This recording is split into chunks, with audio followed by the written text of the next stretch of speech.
Hey, this is Mr. Biz. How are you? I hope everyone had a great Easter holiday and that you guys are all healthy and safe. That includes all your families as well. So I sure do miss you guys, and I look forward to seeing you guys again. Whether it's this year or next year, we don't know. But so far, a lot of you guys are doing great stuff by completing your assignments. If you guys haven't noticed, there is a Google form now for the previous week's workout of the week.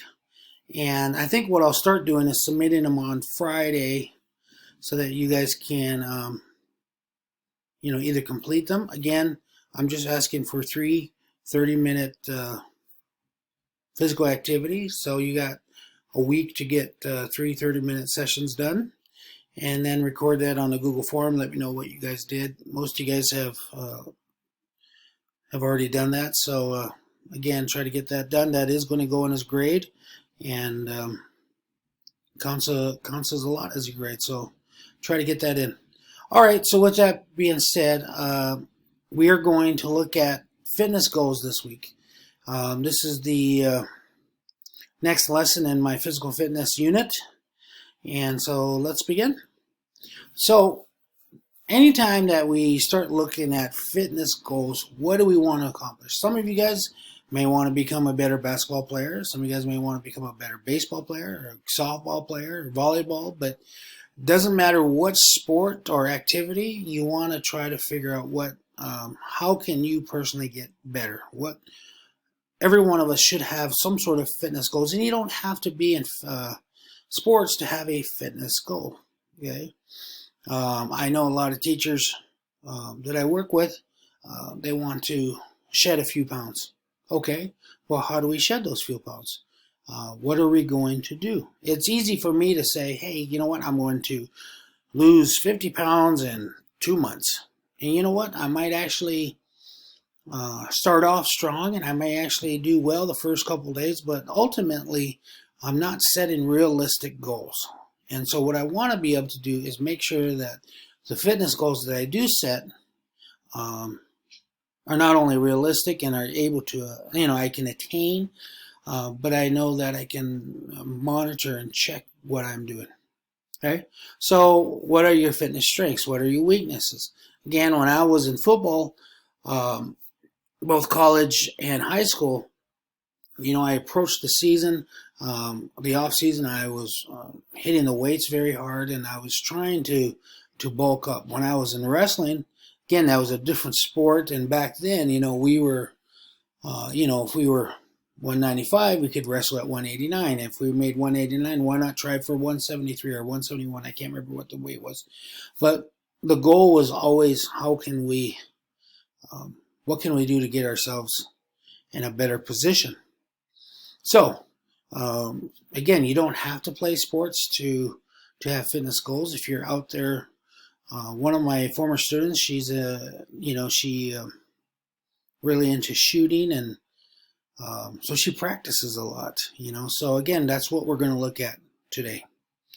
You don't need to join the team to get fit. Any other sports out there, you can definitely involve yourself in, whether that's golf, whether that's just simply walking. Playing basketball, it's always great to try to better yourself, be able to make yourself do more than what you have done previously.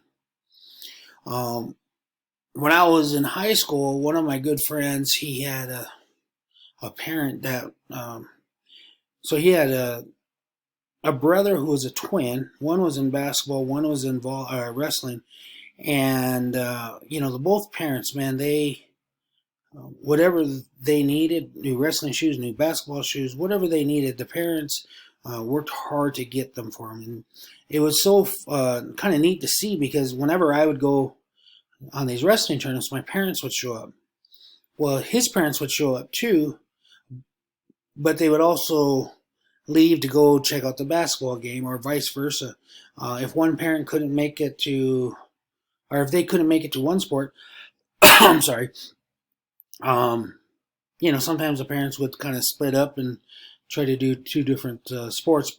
the point is, these parents really did a lot for their kids, and they really supported their kids. And I was kind of amazed how many mileage uh, these parents would drive all over the state of Montana trying to support their kids. You know, they would go to one tournament, they go to another tournament, and it was just amazing to see that. And if boy, I tell you what, I didn't realize how much my parents loved me sitting in a gym for 14 hours a day until I started watching my oldest play volleyball. And we'd be sitting in one of these gyms or tournaments, and it was just all day long. And it's really kind of cool when you have that kind of support from your parents. I also had a friend that, his dad told him he shouldn't be wrestling, he should be out working. And he told his son that he was never going to pay for anything if he wanted to play sports, and he had to work and buy everything himself.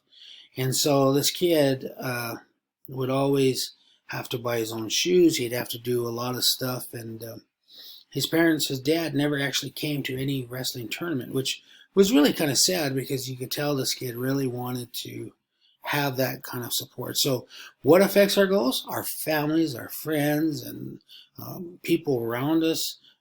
They can be very supportive, or they can be very negative. Okay, the type of magazines that you read.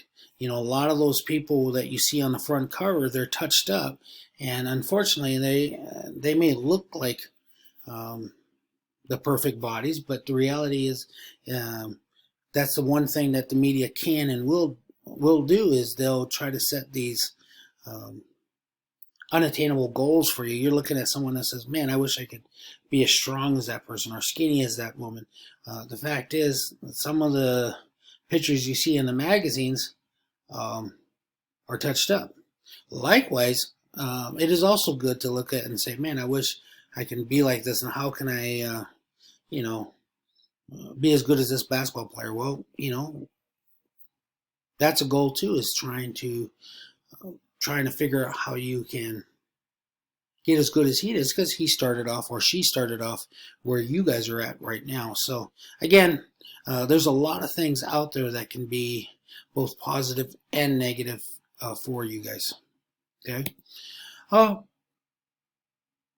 Any kind of participation in a physical activity involves risk of injury. So that's anytime we start playing sports, anytime we start doing something that increases our usual workload, please understand that there is a risk of injury. However, if we understand that, we need to not do anything unsafe, and really try to attain our goals by coming up with attainable goals. Okay, so again, like I said earlier, if you want to lift, lose weight, how are you going to do it?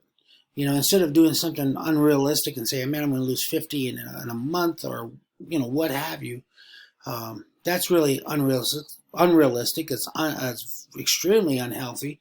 But what can we do? Now, if I went over and I said, hey, look, every week I want to do these types of activities, and my goal is to maybe lose 1 or 2 pounds a week, that's more of a realistic goal. And especially if you plan it out even longer, instead of saying next month, by next year at this time, I want to be here.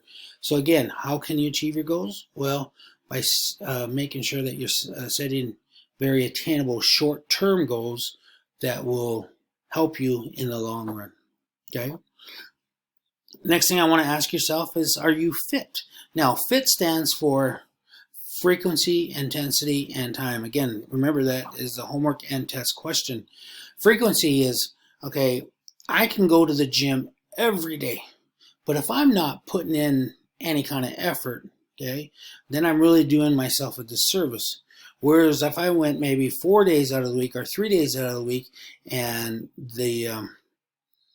and I really hit it hard, well, I'll actually be doing a lot more for myself going to the gym that way, versus going every day to the gym and not really trying.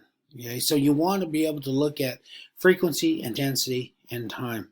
Again, if you're practicing, if you're a pitcher on a softball team, how frequent do you get out on a softball field and practice? How hard do you go when you do practice, and how much time are you putting in? Okay, so again, you want to be able to look at frequency, intensity, and time, or fit, and any time that you can see, okay, last week I only jogged, 5 minutes. Got cross country coming up here in a few months. Well, you may want to put more of that frequency, intensity, time into your workout and trying to achieve that. How can you monitor your progress? Very simple. Keep a journal or keep a notebook. I mean, anytime you start to lose weight, what you ate, how much how much you lifted, these things you can go back and you can really see how you did. And I know a lot of my colleagues have done this stuff as well. They really want to make sure and keep track of what they're doing. In fact, one of the programs at Lockwood is a program called Healthy Is, where the teachers go in and they see how much weight they lost, how much water, fat, body composition, all that other stuff, and it really kind of helps those teachers who are participating in that program to try to come up with healthier alternatives. Okay, so I'm kind of cutting short here, and I really do apologize, but I hope you guys get your assignments in, and you guys have a great week ahead of you guys. And if you need anything, please reach out to me, and I'll answer any questions that you have.